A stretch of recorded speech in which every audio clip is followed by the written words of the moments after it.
Welcome to Slow News Day with Kevin Clark. I am Kevin Clark. Yeah. Wow. We are here at Radio Row. It's beautiful. There's Saquon. There's our other Radio Row guests. Our other Slow News Day guests are waiting right in the wings here. This is just a beautiful, normal Radio Row. Can I ask you a question? Are you aware that most people at The Ringer, when we're doing an impression of Bill, just do your impression of Bill? Thank you. That's nice. I know it's you know, as the years go on, I've kind of like slipped into like Fred Sanford from Sanford and Son, yelling at Aunt Esther. That's before your time, but yeah. No, I know. He's become an elderly black man now. So. Cousin Sal, published author, Ringer contributor, Extra Points podcast network czar. What's going on, buddy? What are you doing, pal? This is exciting. I feel bad. Usually you're on Radio Row. You got Boomer Esiason. You got Phil Simms. You have to figure out which is which. And now it's poor schlubby me. I decided to write a book this week. We got a soft no from Phil Simms. Oh, you did? Okay. Yeah. Right. We have some great guests this week, including yourself. You have a book. How was writing? How was writing for you? I don't like it. Your guy Simmons is like, it's gonna be great. I was like, you wrote like a 7,000 page book. He's like, yeah, and I had to read 12 books to write that. I said, this does not sound like something I want to do. And then he tag teamed me with our agent James Baby Doll Dixon, who saw the value in getting 10% of $600. And like you said, here we are. This is Super Bowl week. What's your best Super Bowl bet story ever? You can bet on anything. And the Who was playing halftime, and I bet that Pete Townsend would smash his guitar at some point during the performance. Okay. And I got like 2-1 odds, and I'm like, this is a guy who like will go to like a small pub in Birmingham and just smash his guitar in front of 6 hooligans. And of course he did not. He daintily put it back in the stand. In fact, like it was like a 51 Mickey Mantle, and he didn't want to bend the corners. And so I'm done betting on Pete Townsend. That's it. What about this week? What are we on this week? First of all, let me preface it by saying I look back. I think I'm either 2-7 or 3-6 in Tom Brady Super Bowls, betting for or against. I've done both. Now what is that? What is that? Are you overestimating him, underestimating him? Where are we with Tom Brady? I don't know, because there was those early ones where he didn't cover against Philadelphia and Carolina or pushed or whatever. But then I don't know how. I definitely shouldn't have lost against Seattle. I definitely shouldn't have lost against Atlanta. I'm leaning Tampa Bay, and I'm leaning. I like their defense more than really anything. It's a foregone conclusion with everybody now because of recency bias that the Chiefs are going to score 40 points. And the truth is, 8 of their 18 games, they were in the 20s. Yeah. Also, the Chiefs have only covered once in the final 8 games of the regular season. They were 7-9 against the spread. That's what's weird about this, right? So if the casual fan going into the Super Bowl in years past would be like, I'll bet the Patriots. If they lose, at least I know I had the better team, the more fun team, right? Now the Chiefs are the more fun team. They play like Harlem Globetrotters offense. Right. Mahomes is playing 3 sports at once, and it's like, well, if I bet them and they lose or don't cover, then I had the right team. I don't think that's the way to go about it. I really think Tampa's defense. And by the way, this is one of the more decimated offensive lines going into the Super Bowl as we see. I think it's a very underrated story. I agree. So how many Super Bowls have you been to? I've been to the city 12 times that weekend and left in like 9 or 10 of them. The best Super Bowl, I went with Simmons to the one in New Orleans. It was Baltimore and San Francisco. Yeah, and the idea was after the game, I was going to hug the fans of the losing team on their way out. And so we, it's going to sound like bragging, but it's got an aha moment in it. We sat in a luxury box next to the CEO of Twitter and Facebook and all these important people who at the time didn't have nearly as much money as Bill Simmons. But, oh no, I'm sorry. Right now they don't have that. I screwed that up. Anyway, we all became, it was Lord of the Flies when the lights went out. I mean, there was a power outage and everyone scrambling to call their loved ones. I'm like, oh my God, who knows what's going to happen here? But the game ended. I had to leave like 10 minutes early to set up in a good position outside the stadium. I didn't know who won the game.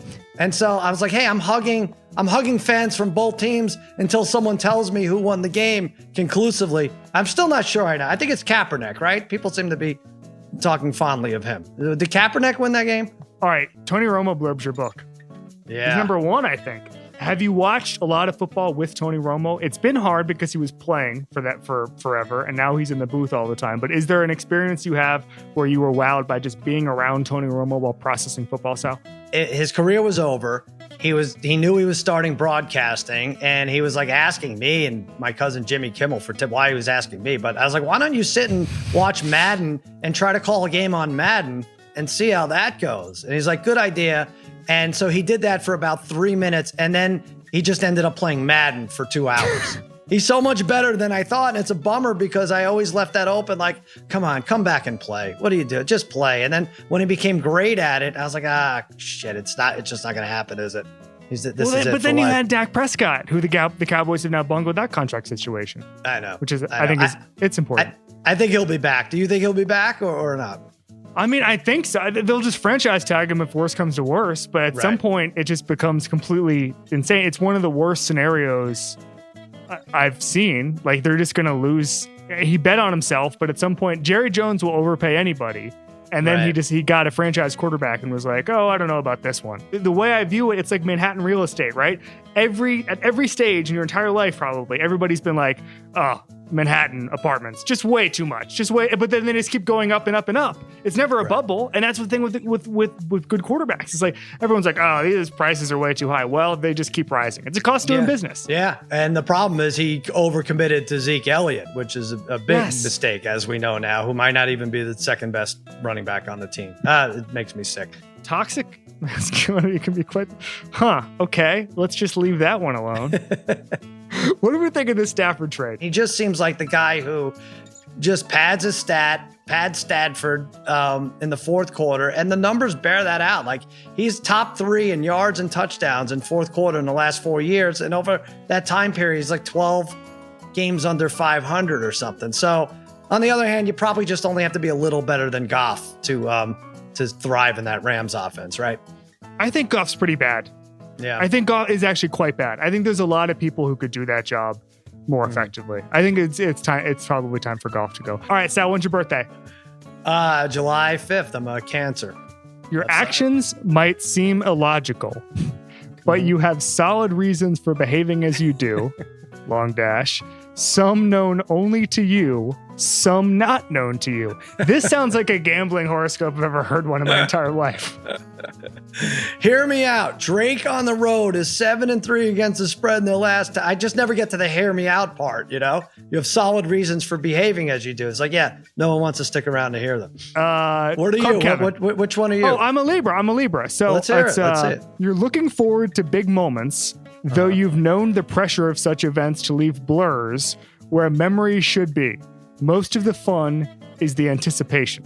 So this is probably about Super Bowl week. It's probably going to be a blur, although less so. I used to drink a lot at the Super Bowls, and now I don't drink hardly anything. I would say at that New Orleans Super Bowl you were at, I learned one thing that snuck up on me is hurricanes, and those are not normal drinks.